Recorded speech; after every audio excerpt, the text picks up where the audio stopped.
سرکار امیر المومنین حضرت علی ابن ابی طالب علیہ الصلوۃ والسلام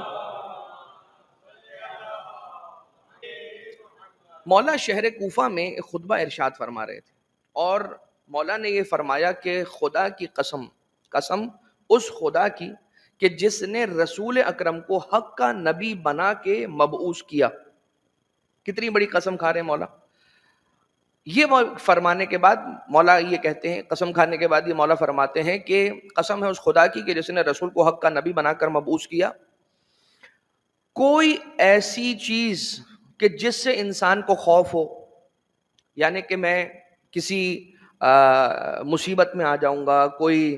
سحر ہو جائے گا، کوئی نظر بد لگ جائے گی، کوئی میری شے کھو جائے گی، کوئی مجھے بیماری ہو جائے گی وغیرہ وغیرہ، اس طرح کی کوئی بھی چیز کہ جس کا خوف انسان کو ہوتا ہے کہ مجھے آگ جلا دے گی، کوئی خدا نہ خواستہ مصیبت آ جائے گی، اللہ نہ کرے کوئی ایکسیڈنٹ ہو جائے گا. کوئی ایسی انفورسینز نہیں ہے کہ جس سے حفاظت کا بندوبست قرآن کریم میں اللہ نے نہ رکھا ہو. کوئی ایسی چیز نہیں ہے کہ جو قرآن کریم میں جس سے حفاظت کا پروردگار عالم نے انتظام نہ کر رکھا ہو. اب جیسے ہی مولا نے یہ فرمایا تو آقا نے پھر فلور کو اوپن کر دیا لوگوں کے لیے کہ وہ کوسچنز کریں، سوال کریں. اور مولا نے یہ فرمایا اب اگر کسی کی کوئی مشکل ہے تو وہ چاہتا ہو تو مجھ سے سوال کر لے، اگر کسی کے ذہن میں کوئی سوال ہے تو آ کر مجھ سے پوچھ لے. اتنے میں ایک شخص کھڑا ہوا اور آیا مولا کائنات علیہ السلام کے پاس، اور امیر المومنین علیہ السلام سے یہ سوال کیا کہ یا امیر المومنین، مجھے گم شدہ چیز اگر ڈھونڈنی ہو، اپنی میری کوئی چیز کھو جائے، لاسٹ ہو جائے، تو اسے میں کیسے تلاش کروں، اس کا مجھے قرآن سے پتہ بتا دیں. تو مولا کائنات علیہ السلام نے کہا کہ اگر کسی کی کوئی شے کھو جائے تو اسے چاہیے کہ 2 رکعت نماز پڑھے اور ہر رکعت میں الحمد کے بعد سورہ یاسین پڑھے.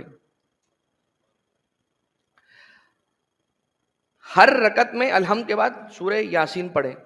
اور نماز ختم ہونے کے بعد یہ جملہ کہے،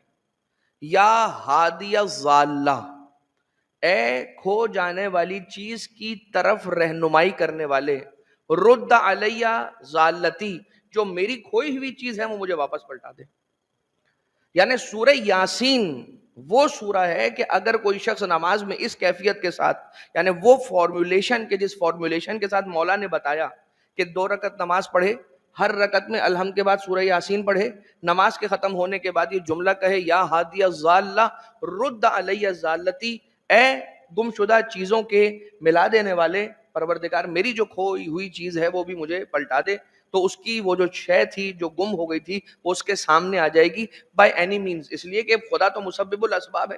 کسی بھی طرح سے مل جاتی ہیں چیزیں. اس لیے کہ کبھی یوں بھی ہوتا ہے کہ انسان اپنے گھر میں چیزیں ڈھونڈ رہا ہوتا ہے اور وہی ایک کیبنٹ اور ایک ڈرور کہ جس میں وہ 2-3 مرتبہ دیکھ چکا ہوتا ہے، پھر وہ چیز وہیں سے نکل کر آتی ہے. یہ کیا ہوتا ہے؟ یہ پروردگار عالم کا کرم ہوتا ہے اس پر. حتیٰ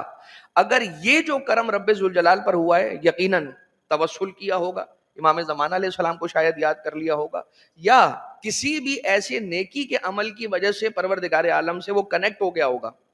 یا کبھی یہ بھی ہوتا ہے کہ انسان کو خدا تعالی آخرت کی کوئی نیکی، آخرت کی کوئی بلیسنگ اس پہ بیسٹو کرنا چاہتا ہے، اس کو عطا کرنا چاہتا ہے، تو اس کی کوئی چیز اس سے گم کروا دیتا ہے تھوڑی دیر کے لیے.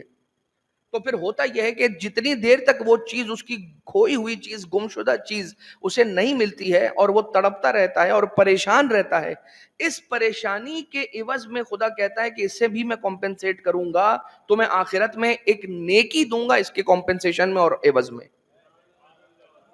یعنی انسان کی ایک آہ، ایک سسکی، ایک چھوٹی سی پریشانی، ایک قلق، ایک فکر بھی خدا ضائع کرنے والا نہیں ہے، اس پر بھی اس کو اجر ملنے والا ہے.